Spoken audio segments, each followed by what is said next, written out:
Në këtë vend mund të shihni edhe kushtet si unë I kam pasur në zyre, ku këto emaila tregojnë për një sukses timin. Unë në mënyrë publike e kam treguar keq menaxhimin që është duke ndodhur në ndërmarrjen Trepça. Pasi që doli publikisht me deklarata kundër menaxhmentit të ndërmarrjes Trepça, Valdete Shabani u degradua disa herë nga vendi I punës.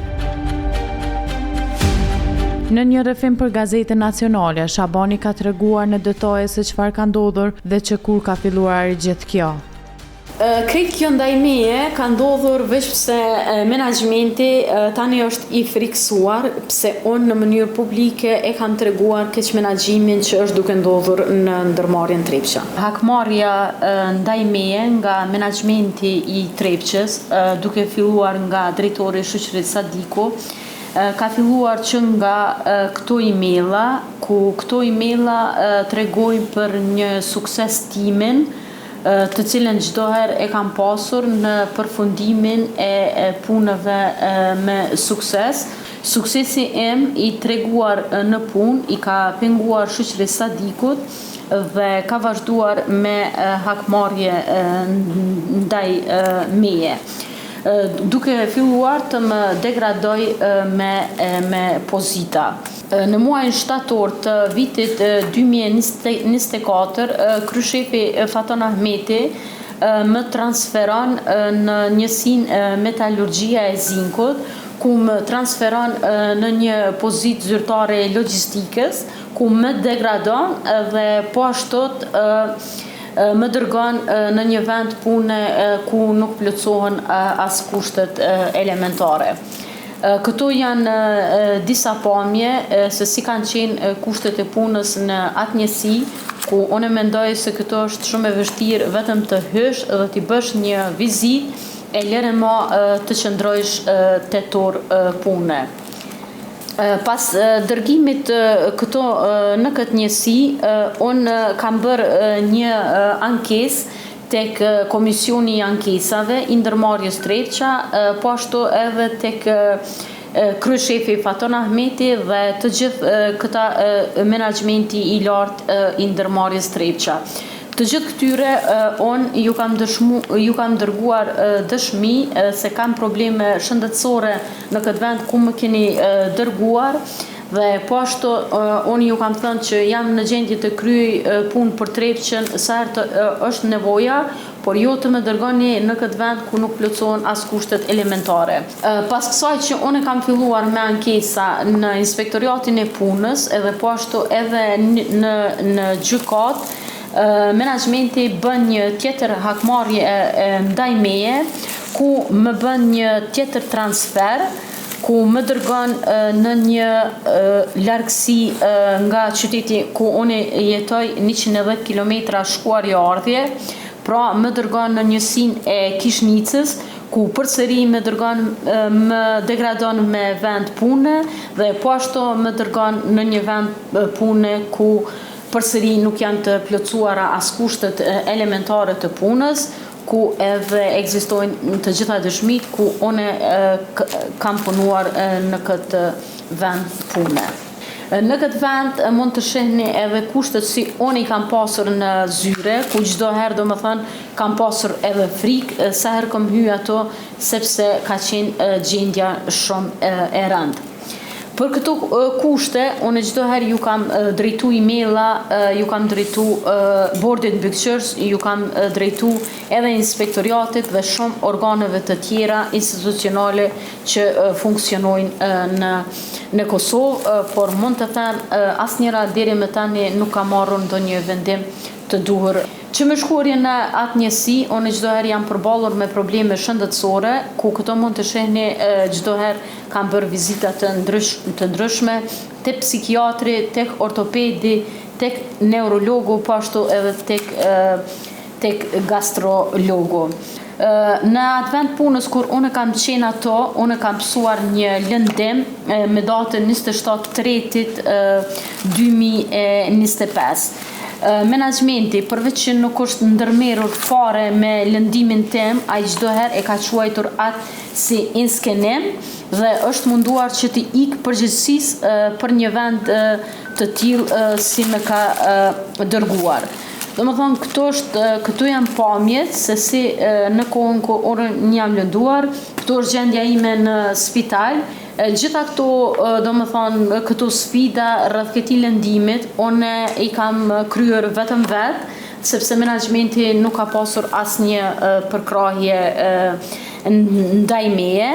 Edhe pas këtij lëndimi, menaxhmenti mua përsëri më kthen në njësinë e Kishnicës, aty ku e kam pësuar lëndimin dhe aty ku i kam pasur kushtet shumë të rënda. Përsëri më kthejnë mua në metalurgjinë e zinkut, aty ku kushtet kanë qenë shumë të rënda të punës. E tërë kjo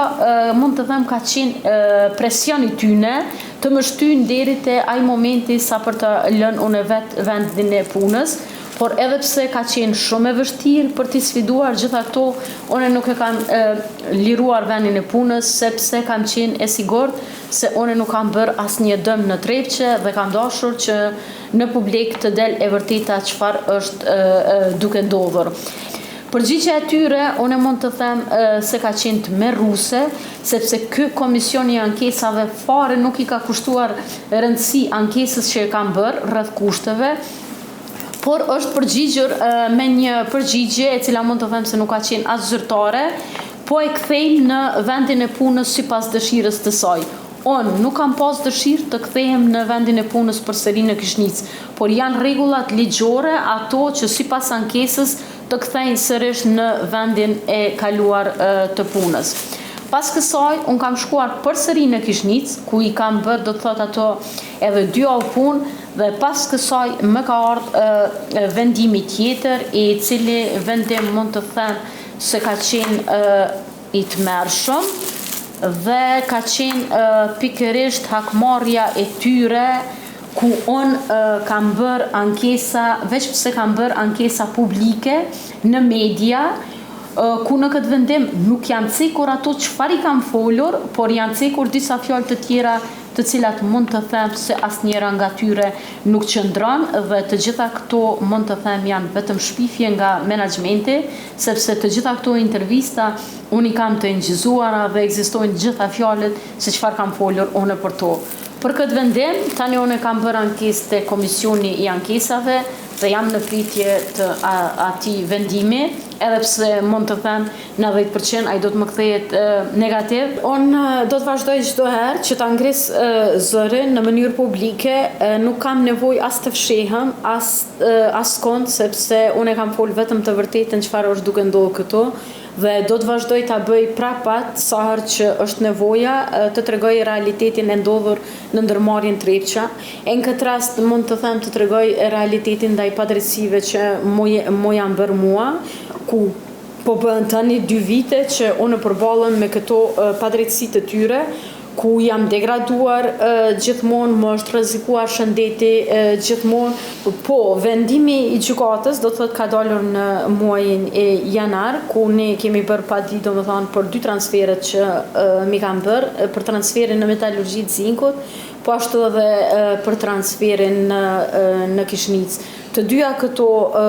transfere, do të thotë ku përfshihen këto edhe degradimet, edhe kushtet e punës që kanë qenë, gjykata i ka konsideruar si të palegjshme dhe i ka aprovuar ato në favorin tim, por menaxhmenti duke u munduar, si të them, të ikë organeve të drejtësisë dhe të shtyj kohën, ka bërë ankesë në apel, ku edhe ande jemi në pritje të atij vendimi. Edhe inspektoriati, do të thotë për 2 këto